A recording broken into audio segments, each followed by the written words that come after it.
Tantor Audio, a division of Recorded Books, presents Lincoln's Pathfinder, John C. Fremont and the Violent Election of 1856, by John Bicknell, narrated by Bob Souer. Beneath thy skies, November, thy skies of cloud and rain, around our blazing campfires we close our ranks again. Then sound again the bugles, call the muster roll anew. If months have well nigh won the field, what may not 4 years do?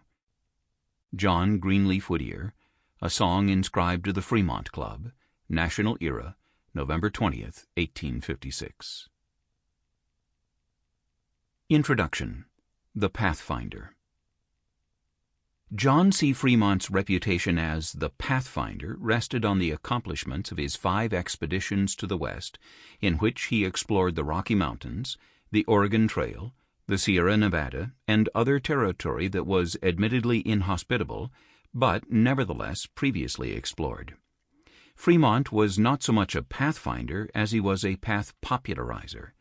Beginning with the reports of his 1842 and 1843-44 journeys to Oregon and, against orders, Utah and California, that were lovingly edited by his wife, Jessie Benton Frémont, the Army officer gained a level of fame rare for a soldier who was not a hero in arms. The Fremont's Report of the Exploring Expedition to the Rocky Mountains in the year 1842, and to Oregon and North California in the years 1843-44, published in 1845, became an instant bestseller and all but holy scripture for immigrants heading west. John's detailed observations and Jessie's romantic notions and talents as an editor combined to cast the West in an entirely new light for many Americans. Previously derided as the Great American Desert, Easterners began to see the possibilities in the new land, thanks in large part to the sweeping grandeur of the Fremont's prose. John C. Fremont, though a naturally reticent man, reveled in the glory. For the next decade and more, he was one of the most admired men in the country. 17 towns and counties were named or renamed in his honor, stretching from New Hampshire to Nebraska, which was not yet even a state. Far from a mere 15 minutes of fame, Fremont's moment would endure 12 years, and he would make the most of that moment while it lasted, through multiple expeditions, triumphs and travails in the Mexican War, disputes with his powerful father-in-law, Missouri Senator Thomas Hart Benton, legal wrangling over a gold mining claim in California, election as that state's first senator, and finally, nomination as the first presidential candidate of the new Republican Party. And Jessie Benton Frémont would be right there every step of the way. Much more politically savvy than her husband, she was an aide-de-camp to her father, that most boisterous proponent of westward expansion, who was her husband's great political patron and protector, and a volatile man whose relationship with his favorite daughter was unusually close and periodically tempestuous. Her husband knew what he had in Jessie, and he was not reluctant to make use of the asset. She would play a role in the 1856 presidential campaign unimagined by any wife before her. Her own participation was unique enough, but it also marked the first time a cause and campaign of a major political party resonated with women and with free people of color. The Republican Party was no bastion of equal rights, to be sure. While some abolitionists attached themselves to the party, its senior leadership and party platform claimed no more than an opposition to the extension of slavery into new territory. Some of these men, though not Fremont, were as racist as the slavery-supporting Democrats they opposed, although the foremost historian of the early days of the Republican Party wrote that, "What is striking about Republican rhetoric during these years is not how often one encounters racist declarations, but how infrequently." The party of free soil, free men, and Fremont inspired a hope that things might be better, a hope that had never really existed until 1856. For many African Americans in antebellum America, that was astonishing enough.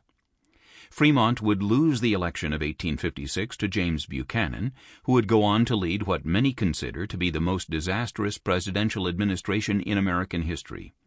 Fremont would serve, not terribly successfully, in the war that followed.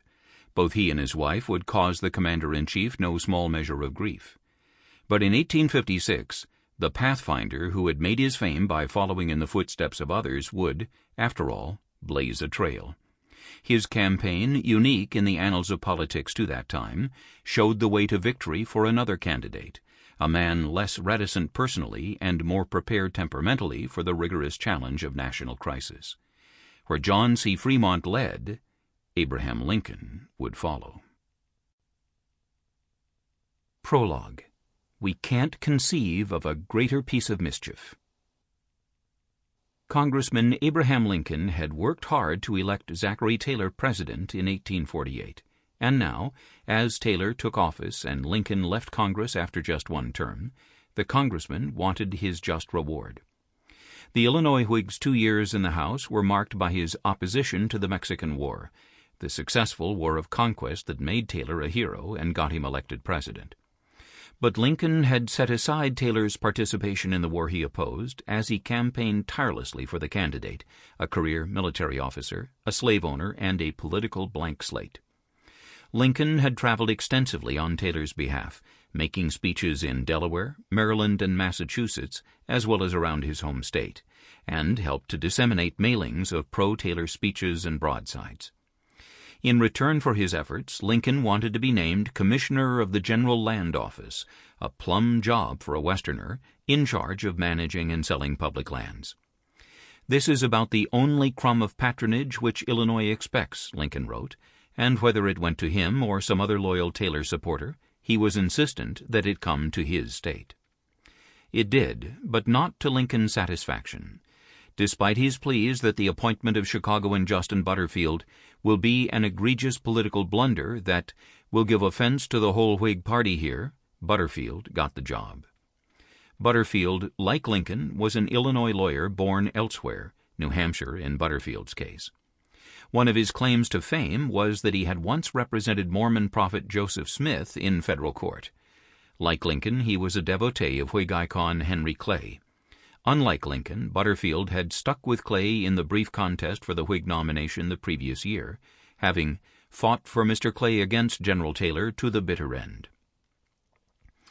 After failing to secure the land office, Lincoln was offered the governorship of the newly organized Oregon Territory as a consolation prize, but he declined the post and decided instead to return to Illinois and practice law. He rode the circuit, traveling around central Illinois wherever court was in session to take on cases, and worked on retainer for the Illinois Central Railroad. It was not so much a retirement from politics as a simple recognition that, for the time being, his moment had passed. It would take Lincoln's old Illinois friend and foe, Senator Stephen A. Douglas, to draw him back into the arena 5 years later. Douglas had been trying to organize the territory between the Missouri River and the Rocky Mountains since 1844. His motivations were partly patriotic. It is utterly impossible to preserve that connection between the Atlantic and the Pacific if you keep a wilderness of 2,000 miles in extent between you, he reasoned. It was a national necessity that the Indian barrier must be removed. The tide of emigration and civilization must be permitted to roll onward until it rushes through the passes of the mountains and spreads over the plains and mingles with the waters of the Pacific. But of course, creating that connection would serve Douglas personally as well. Douglas had his eye fixed on the presidency, Illinois Lieutenant Governor Gustav Kerner wrote.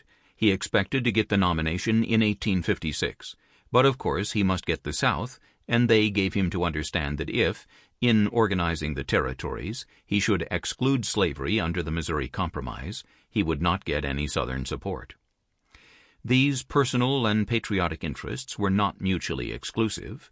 Douglas could boost his presidential aspirations not only by using the legislation to prove his Southern bona fides, but also by making his Western backers happy with a northern route for a transcontinental railroad and opening new territory to white farmers. It was a win-win-win for Douglas.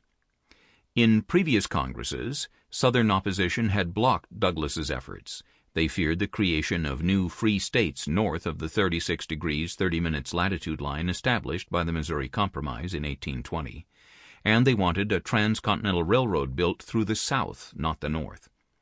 The bill Douglas reported from his Senate Committee on Territories on January Sample complete. Ready to continue?